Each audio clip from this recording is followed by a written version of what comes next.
तो महाराष्ट्र में चुनाव से पहले दोनों ही पक्षों में मंथन चल रहा है। महाविकास आघाड़ी की अगर बात करें तो उसके भीतर सीटों का बंटवारा जो है कहीं ना कहीं अंतिम चरण में होता हुआ दिख रहा है, लेकिन उससे पहले ही शिवसेना, यूबीटी और कांग्रेस के बीच में मतभेद भी बताए जा रहे हैं। महाराष्ट्र की 288 विधानसभा सीटों में से 260 सीटों पर सहमति बन चुकी है, जबकि बची हुई 28 सीटों पर अभी बात नहीं बनी है।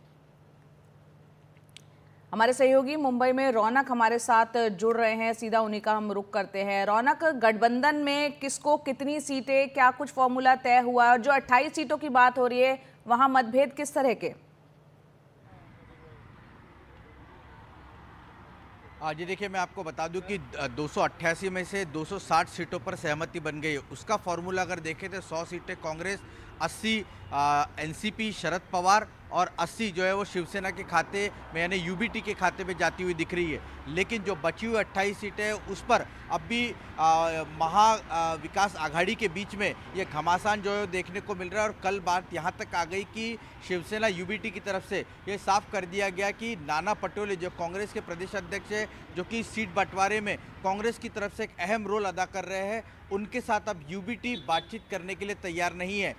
ऐसे में आनंद फानंद में कांग्रेस हाईकमांड ने महाराष्ट्र के कांग्रेस प्रभारी रमेश चेन्नीथला को मुंबई रवाना किया और आज वे लगभग 11:30 बजे के करीब उद्धव ठाकरे से मुलाकात उनके घर पर करेंगे। और मैं इसी बातोश्री के बाहर इस वक्त मौजूद हूँ। लगभग 11:30 बजे का वक्त बताया जा रहा है जब रमेश चेन्नीथला यहाँ पर पहुँचेंगे और उद्धव ठाकरे से बात करेंगे। हालांकि उद्धव ठाकरे ने इन तनाव की खबरों के बीच ज़रूर इस बात का जिक्र किया है कि ऐसा कोई कदम तीनों ही पार्टियों के दल के नेता नहीं उठाना चाहेंगे जिससे कि ये गठबंधन जो है टूट सके।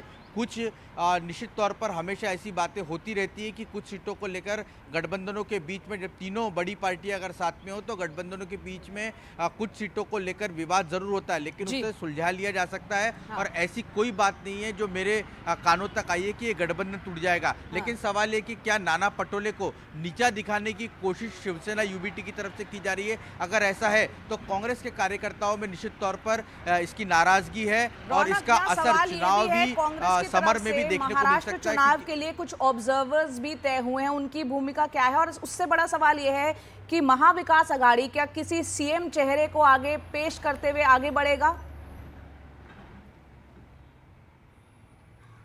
जी देखिए, मौजूदा स्थिति में तो बिल्कुल इस तरह का कोई फैसला महाविकास आघाड़ी लेगी ऐसा नजर नहीं आता। जो सूत्र बताते हैं कि उद्धव ठाकरे की तरफ से दबाव निश्चित तौर पर बनाया गया था कि एक सीएम पद का चेहरा जो है वो सामने रखकर ही चुनावी मैदान में जाना चाहिए। लेकिन फिलहाल न शरद पवार न कांग्रेस उद्धव ठाकरे के इस फैसले से या इस सुझाव से सहमत जो है वो नजर नहीं आ रहे, इसलिए सीएम पद के बात तो फिलहाल किनारे कर दी गई है। हाँ। लेकिन जो दूसरा सवाल है कि आपने कहा कि जो ऑब्जर्वर नियुक्त किए गए कांग्रेस की तरफ से उनका क्या रोल रहेगा? हाँ। तो जब सीट बंटवारा हो जाएगा उसके बाद ही इन ऑब्जर्वर की भूमिका अपने पार्टी के नेताओं तक सीमित जो है वो रखी गई है। यानी कांग्रेस पार्टी किस तरह से मोबिलाइज किया जाए, उनके कार्यकर्ताओं को किस तरह से मोबिलाइज किया जाए, ये ऑब्जर्वर देखेंगे। लेकिन जहां तक सवाल है कि गठबंधन की सीटों के बंटवारे का, उसको लेकर इन ऑब्जर्वर की कोई भूमिका नहीं है।